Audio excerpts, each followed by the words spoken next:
India, BJP, Modi. आपने ये नाम जरूर सुना होगा, हमारे ऑनरेबल प्राइम मिनिस्टर हैं। बट क्या आपने कभी सोचा है कि इन्होंने हमसे क्या क्या वादे किए थे और उनमें से कितने सच हुए और कितने नहीं? आज की इस वीडियो में हम जानेंगे कि जो प्रॉमिसेस हमसे किए गए थे सालों पहले वो पूरे हुए भी हैं या नहीं, और आज की सिचुएशन क्या है। तो चलिए इस वीडियो को शुरू करते हैं।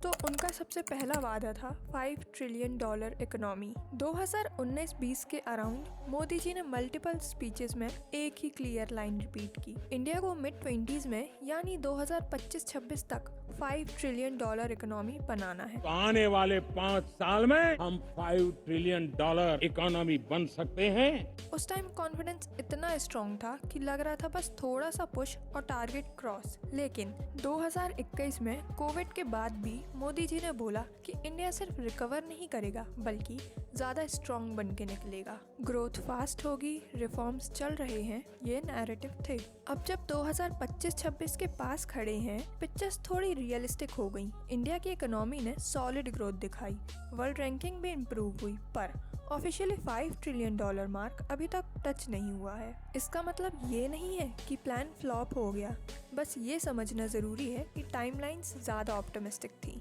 अब आते हैं हम दूसरे वादे पे, जो था इंफ्रास्ट्रक्चर। 2021 की स्पीच में मोदी जी ने बार बार बोला था कि इंडिया का इंफ्रास्ट्रक्चर नेक्स्ट लेवल पे जाएगा। रोड्स, एक्सप्रेसवेज, एयरपोर्ट्स, रेलवेज सब फास्ट ट्रैक मोड में। 2022-23 के टाइम ये प्रोमिसेस सिर्फ वर्ड्स में नहीं थे बल्कि काम दिखा भी।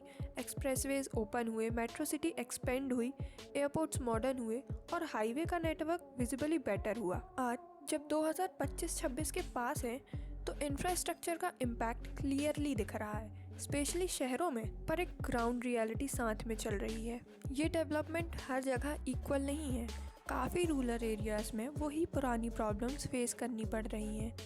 तो डेवलपमेंट हुआ है या नहीं ये तो आप ही कमेंट में बताइए, पर अकॉर्डिंग टू डाटा शहर में काफ़ी हद तक हुआ है और रूरल एरियाज में बहुत काम बाकी है। अब आते हैं हम तीसरे वादे पे, जो था मेक इन इंडिया। 2021 के अराउंड मोदी जी ने मेक इन इंडिया और आत्मनिर्भर भारत को एक लॉन्ग टर्म मिशन के जैसे प्रोजेक्ट किया। आइडिया सिंपल था, इंडिया सिर्फ मार्केट नहीं मैन्युफैक्चरर बनेगा। 2022 से 24 के बीच में चेंजेस दिखने लगे, smartphones, electronics, defence production, India में मैन्युफैक्चरिंग वॉल्यूम बढ़ा।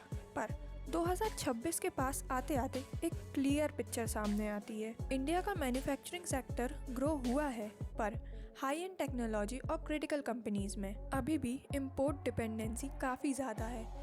मतलब प्रोडक्ट की बॉडी इंडिया में बन रही है पर उसका दिमाग अभी भी बाहर से आ रहा है। तो मेक इन इंडिया फेल नहीं हुआ पर कम्प्लीटली सक्सेस भी नहीं। अब आते हैं फोर्थ वादे पे, जो कि था जॉब्स एंड यूथ। 2021 की स्पीचेस में मोदी जी ने यूथ पर काफ़ी फोकस रखा। Startups, skills, innovations, digital jobs, tone काफ़ी होपफुल था। 2022-23 में स्टार्टअप्स बॉम हुए, न्यू एज जॉब्स आई, गिग इकोनॉमी ग्रो हुई। पेपर पे लग रहा था कि यूथ के लिए ऑप्शंस ही ऑप्शंस हैं, पर 2025-26 के पास आके रियलिटी थोड़ा लेयर्ड हो गई। अपॉर्चुनिटीज़ बढ़ी हैं पर कंपटीशन उससे ज़्यादा बढ़ गया है। हर यूथ एंटरप्रेन्योर नहीं बनना चाहता और हर किसी के लिए फ्रीलांसिंग स्टेबल ऑप्शंस नहीं है, इसलिए ओपिनियन डिवाइडेड है। कुछ लोग सेटिस्फाइड हैं, कुछ लोग फ्रस्ट्रेटेड हैं। इस प्रॉमिस का स्टेटस आज ये है कि ऑप्शंस ज़्यादा हैं पर सर्टेनिटी कम है। अब हम आते हैं फिफ्थ वादे पे, जो कि है डिजिटल इंडिया। 2021 के कोविड फेज में डिजिटल इंडिया का इम्पोर्टेंस इतना ज़्यादा बढ़ गया। मोदी जी ने बोला था कि डिजिटल सिस्टम, गवर्नेंस और लाइफ दोनों को इजी बना देगा। 2022 से 24 के बीच में UPI, online services, DBT daily life का एक नॉर्मल पार्ट बन गया। आज 2025-26 के पास डिजिटल इंडिया एक प्रॉमिस नहीं, एक हैबिट बन चुका है। चाय वाले से लेकर गवर्नमेंट ऑफिस तक डिजिटल सिस्टम का यूज़ कॉमन है। इस पॉइंट पे डिबेट्स कम हैं, थोड़ा प्रॉब्लम्स हैं, ग्लिचेस हैं, पर इम्पैक्ट क्लियर है। ये वो प्रॉमिस है जो टाइमलाइन से पहले ही डिलीवर हो गया। अब आते हैं सिक्स्थ वादे पे, जो कि था डेवलप्ड इंडिया। 2021 में विकसित भारत एक इमोशनल और इंस्पिरेशनल आइडिया था। Strong India, confident India, self reliant India. 2025-26 के पास इमेज और कॉन्फिडेंस लेवल डेफिनेटली इम्प्रूव हुआ है। इंडिया ग्लोबल स्टेज पर ज्यादा वोकल है, पर डेवलपमेंट सिर्फ इमेज से कंप्लीट नहीं होता। एजुकेशन, हेल्थ, इनकम इक्वालिटी, यहाँ काफी काम बाकी है। तो डेवलप्ड इंडिया बाय 2026 एक कंप्लीटेड चैप्टर नहीं, एक अनगोइंग स्टोरी है। अब आते हैं 7th वादे पे, जो कि है करप्शन और सिस्टम रिफॉर्म। 2021 के आसपास मोदी जी ने एक चीज काफी कॉन्फिडेंटली बोली, सिस्टम को क्लियर करना है, करप्शन को रूट से हटाना है।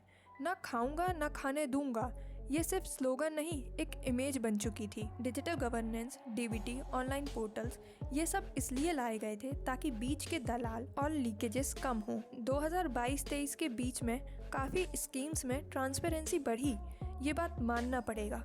पर जब 2025-26 के पास आके लोगों से बात करते हो ना, तो फीलिंग्स थोड़ा मिक्स्ड मिलती है। पैटी करप्शन कम हुआ है, पर हाई लेवल करप्शंस पे पब्लिक के परसेप्शंस अभी भी डिवाइडेड हैं। कुछ लोग कहते हैं सिस्टम पहले से बेटर हुआ है, कुछ लोग कहते हैं करप्शन खत्म नहीं हुआ, बस फॉर्मेट चेंज हो गया है। मतलब 2021 का प्रॉमिस पूरा जीरो भी नहीं, पर परफेक्ट भी नहीं। अब हम आते हैं 8th और सबसे लास्ट वादे पे, जो कि था ग्लोबल पावर इमेज। 2021 के टाइम मोदी जी ने बार बार बोला था कि इंडिया सिर्फ सुनने वाला देश नहीं रहेगा, इंडिया ग्लोबल डिसीजंस में बोलने वाला बनेगा। G20, foreign visit, global summits, India की विजिबिलिटी क्लियरली बढ़ी। 2022 से 24 के बीच में इंडिया को strong voice of Global South के रूप में प्रोजेक्ट किया गया। आज 2025-26 के पास ये बात सच लगती है कि इंडिया का कॉन्फिडेंस और प्रेजेंस दोनों बढ़ा है।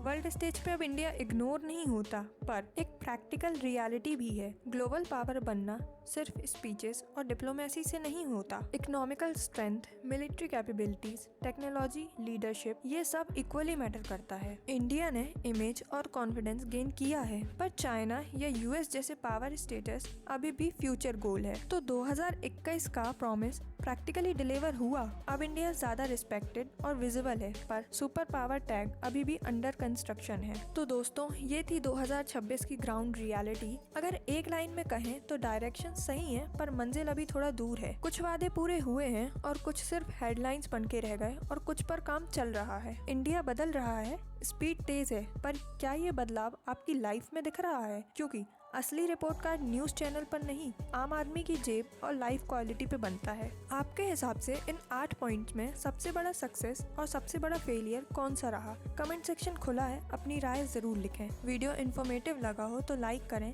और चैनल को सब्सक्राइब करना ना भूलें। मिलते हैं अगली वीडियो में। जय हिंद।